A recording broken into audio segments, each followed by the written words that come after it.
Hello and welcome to the Koala English Podcast.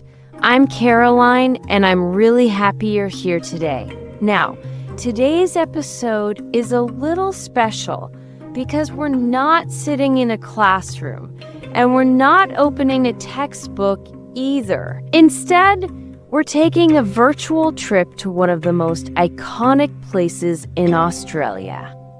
Yes, the beach. Picture this. Blue sky, warm sunshine, the sound of waves, and people chatting, laughing, and enjoying. You'll hear expressions that might sound strange at first, phrases like, it's a scorcher, or let's hit the beach. And you might think, wait, hit the beach? Why would anyone do that? Don't worry, no one is actually hitting any. Slow things down and decode real Aussie English you'd hear right there on the sand. We'll look at how people invite friends, how they talk about the weather, how English sounds when native speakers chat naturally and casually. Let's begin. So, have you ever really wondered what Australians actually sound like when they're hanging out at the beach? I'm not just talking about the accent, I mean, the actual words, the slang, the whole vibe of the conversation. Well, you've come to the right place. We're about to give you a real insider's look at the language you'll hear on the sand and out in the surf. Okay, so let's set the scene. Picture this. The sun is absolutely beaming down. It's a perfect day, and you want to get your friends together. First things first. How do you even ask them to come along? Let's check out how Aussies casually invite their mates for a day out. So you'll see a couple of really common phrases here. Notice the words they use, like hit and check out. In this kind of super casual setting, hit the beach literally just means go to the beach. And if you check out the beach, you're just going to visit it to see what it's like. These are like the go-to friendly ways to make a plan. And this is why you see a small but pretty interesting cultural difference. In both Australia and the US, saying let's is super direct, really casual. But if you're in the UK, you're probably more likely to hear the slightly more polite, shall we? Look, they both get you to the beach, right? But the tone is just a little bit different. Okay, so we've made it to the beach. We hop out of the car and whoa. The first thing that hits you is that heat. And in Australia, let me tell you, talking about the weather isn't just small talk. It is practically a national sport, especially when it's hot. And this is what you'll probably hear someone yell out. It's a scorcher. It's such a classic Aussie expression. And when you hear it, you know immediately it's not just a warm day. It is a seriously hot day. So what exactly is a scorcher? Well, it's pretty simple. It's an extremely hot day. You might also hear people say it's boiling hot, or my personal favorite, stinking hot. Yeah, stinking hot. All of them are super informal ways to say the exact same thing. You need to find some water and fast. It's actually kind of funny how different cultures talk about the heat. You can see here in Australia, commenting on it is almost a social ritual. It's a scorcher today. In the UK, it's often a bit more understated, more polite, and neutral, right? It's quite warm today. And then in the US, things can get way more expressive, like it's insanely hot. All right, so we're looking for a spot to lay our towels down, but wow, it is busy. Let's break down a couple of key words you absolutely need to describe a classic Aussie beach scene, starting with the crowd and, well, a very, very important piece of gear. So if a place is packed, It just means it's extremely full of people. You'll definitely hear someone say, "The beach is packed, there's no room to sit down." And when they say room here, they're not talking about a bedroom in a house, obviously. They just mean space. It's a really common way to talk about any crowded place, not just the beach. So what does every single Australian bring to a scorcher of a day at a packed beach? An esky, of course. Now, this isn't just some portable cooler. Oh no. The esky is an iconic piece of Australian culture. It's an absolute must-have for any barbecue, picnic, or, of course, a day at the beach. It's funny, it's basically the same thing, but with a different name depending on where you are. In Australia, it's an esky. Head over to the UK and it's a cool box. And in the US, it's a cooler. Knowing this one word, esky, is a huge part of fitting in and sounding like a local at an Aussie beach.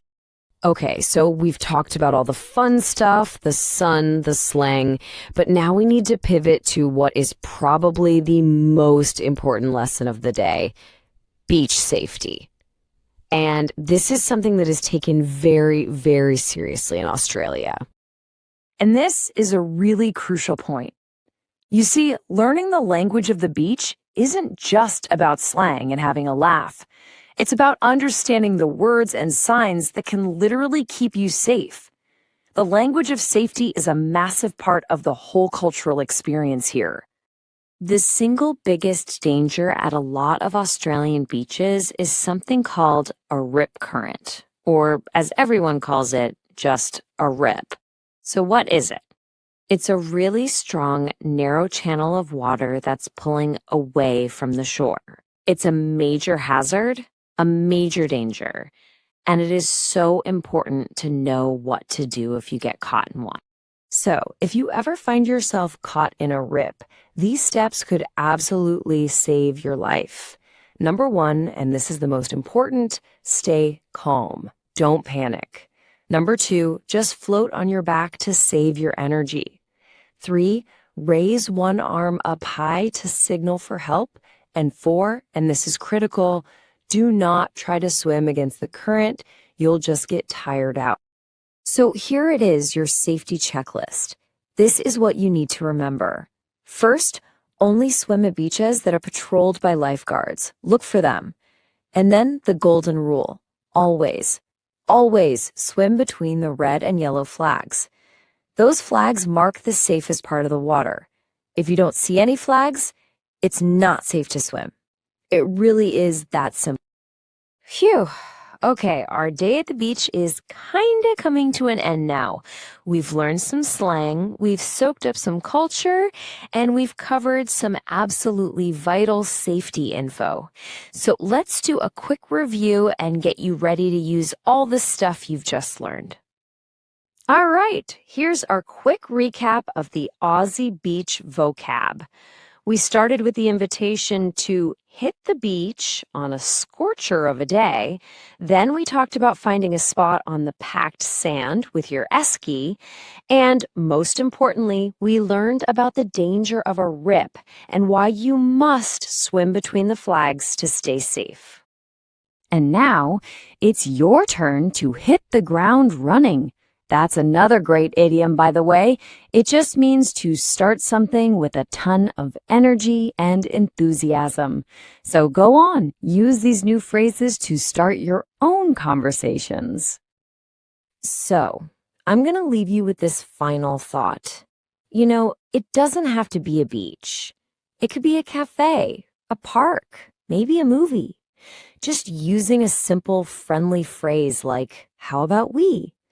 Who are you going to invite and where will you go? Go on, give it a try. You've got this. All right, let's stay right here at the beach for a little longer. Before we head home, I want to slow things down and really help you feel how this language works in real life, because English isn't something we learn in neat little boxes. It lives inside moments like this. Hot sand under your feet, towels everywhere, people laughing and conversations happening all around you. So imagine you're standing there looking for a place to sit. Someone laughs and says, "Wow, this place is packed." When Australians say packed, they don't mean a suitcase. They mean the beach is very full of people, full of noise, full of life, and then someone adds, "There's no room to sit down." Room here doesn't mean a bedroom or a space with walls. It simply means space. You'll hear this everywhere. On the bus, in a cafe, at a concert. No room, not much room, or plenty of room over here. It's so easy to adapt. Now, of course, on a day like this, and yes, it really is a scorcher, no one comes to the beach empty-handed. A scorcher, by the way, is one of those very Australian ways to say it's extremely hot. Not just warm, but the kind of hot that makes you want water immediately. You might also hear boiling hot, a stinking hot, which sounds funny but just means very, very hot. And this is something I love about Australian culture. Talking about the weather isn't boring small talk here. It's almost a social ritual. People comment on it, agree with each other, laugh about it. In the UK, you might hear something softer like, "It's quite warm today." In the US, it often goes the other way. "It's insanely hot." Same idea, different personality. "It's 7 minutes fresh recording." So there you are, finally sitting down, and someone opens an esky. If you're new to Australia, that word might stop you for a second. An esky is just a box that keeps food and drinks cold. But culturally, it's much more than that. It's something Australians bring everywhere, to barbecues, picnics, camping trips, and definitely to the beach. In the UK, people usually say cool box. In the US, it's a cooler.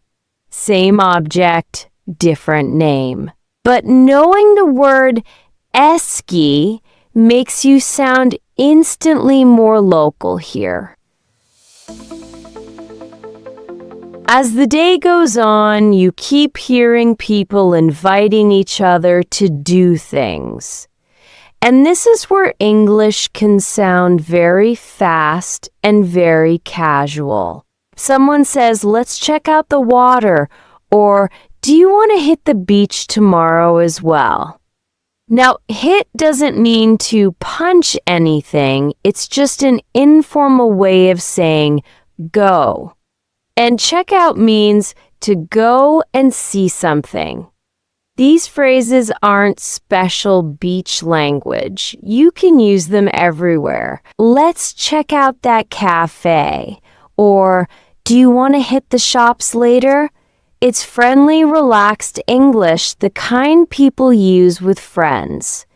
You might notice that Australians and Americans often sound quite direct when they invite people. "Let's go. Do you want to come?"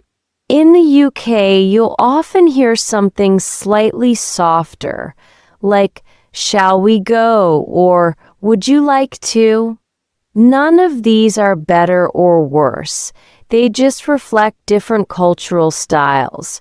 The key thing is the tone. It's warm, not formal. Now, as relaxed as the beach feels, there's one moment where the tone always changes. And that's when safety comes into the conversation. In Australia, beach safety language is taken very seriously. You might hear a lifeguard calling out or see signs with strong words like danger or hazard, a hazard is simply another word for danger, and the biggest hazard on Australian beaches is something called a rip. If you've never heard of a rip before, you're not alone. A rip is a fast-moving current that pulls water away from the shore. It doesn't pull you under, but it can take you out to sea very quickly. And this is where the language becomes really important. If someone ever tells you, don't panic, float, and raise your arm, those words matter. Panic means to lose control because of fear. Float means let your body stay on the water. And raising your arm is how you signal for help. You'll also hear one very clear instruction. Don't swim against the current. That means don't try to fight the water. Let it carry you, stay calm, and get help. This is why you'll hear Australians repeat one rule again and again. Always swim between the red and yellow flags. Those flags show the safest place to swim, where lifeguards are watching. If you don't see flags, it means the beach isn't patrolled and swimming isn't recommended. Understanding this language isn't just about English. It's about understanding the culture and staying safe. And now, as the sun starts to drop and people begin packing up their towels and their eskies, it's a good moment to look back at everything you've heard today. We started by hitting the beach on a scorcher of a day. We talked about packed places and finding room to sit. We learned a very Australian word, esky, and we understood why rips are such an important part of beach vocabulary here. But more than that, you heard how English flows naturally, how words are explained through context, not textbooks, and how culture and language are always connected. So now it's your turn. Maybe it's not a beach. Maybe it's a cafe, a park, or a movie. Try inviting someone using a simple phrase like, "How about we?" or "Do you want to?" That's how English comes alive. If you enjoyed today's episode, feel free to share your ideas or thoughts in the comments below, and don't forget to subscribe so you don't miss a future episode. Thanks so much for listening to the Koala English Podcast. I'm Caroline, and I'll talk to you again very soon.